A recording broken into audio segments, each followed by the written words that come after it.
Dans cette courte vidéo, je vais te révéler les 5 piliers fondamentaux sur lesquels ton activité de VTC taxi en Afrique doit reposer. Le 5e pilier, ce sont les fichiers de suivi.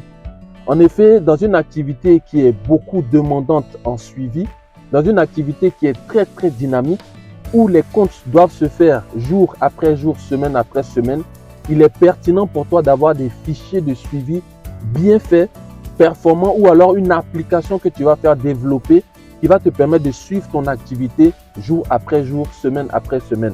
Cette application, ces fichiers doivent te permettre en un clin d'œil d'avoir une vue d'ensemble, une très bonne vue sur toute l'activité avec ses failles, ses faiblesses et ses opportunités. Le 4e pilier, c'est l'équipe de gestion.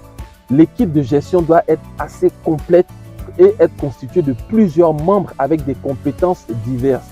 La première compétence, c'est le recouvrement, c'est-à-dire que la personne qui va être chargée d'encaisser les recettes de façon quotidienne. Il faut que ça soit une personne qui soit intègre, méticuleuse, qui soit soignée et qui soit vigilante, parce que les recettes dans une activité de taxi VTC, c'est le nerf de la guerre. Il faut que l'argent rentre afin de pouvoir satisfaire déjà les partenaires, afin de pouvoir faire les différentes réparations, l'entretien du véhicule et aussi permettre à l'activité, permettre à la société de pouvoir vivre.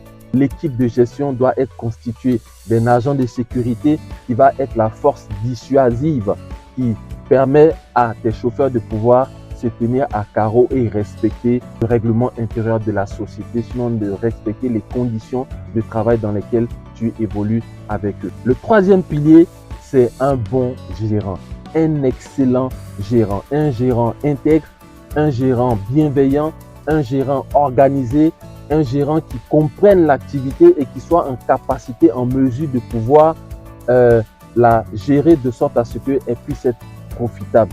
Si tu rates le recrutement du gérant, tu as raté ton activité à près de 70%, tellement ce poste clé est déterminant. C'est lui qui va recruter les chauffeurs, c'est lui qui va communiquer avec eux, c'est lui qui va organiser la vie de ta société. C'est autour de lui que tout va tourner. Ça doit être quelqu'un d'assez compétent, intelligent et qui surtout qui comprenne l'activité dans son essence même. Le 2e pilier, c'est une voiture en bon état. Il fut un temps dans le passé où nos parents menaient l'activité de VTC, de taxi avec des véhicules de 5 ans, de 10 ans, de 15 ans. Aujourd'hui, nos chauffeurs sont devenus plus exigeants. Nos routes sont devenues plus exigeantes. Les conditions même de travail, les clients sont devenus plus exigeants. Tu as besoin d'un véhicule qui soit confortable et qui soit en bon état. Sans parler du fait qu'un véhicule en bon état va t'éviter les pannes et réparations à tout bout de champ, réparations qui viennent baisser ton chiffre d'affaires de façon conséquente. Vous devez avoir un véhicule qui soit au mieux neuf, au pire pas plus vieux de plus de 3 ans. Et le dernier pilier, et qui pour moi est le plus important, parce que c'est ce qui va garantir même l'activité, c'est le chauffeur, la qualité du chauffeur. Un chauffeur intègre, un chauffeur responsable, un chauffeur bienveillant, un chauffeur sérieux. Parce que lorsque tu recrutes un bon chauffeur, tu n'as plus à te préoccuper des recettes, tu n'as plus à te préoccuper de l'entretien du véhicule, tu n'as plus à te préoccuper de la sécurité du véhicule, parce que étant un bon chauffeur bienveillant qui aime son travail et qui est sérieux, il va bien s'occuper du véhicule.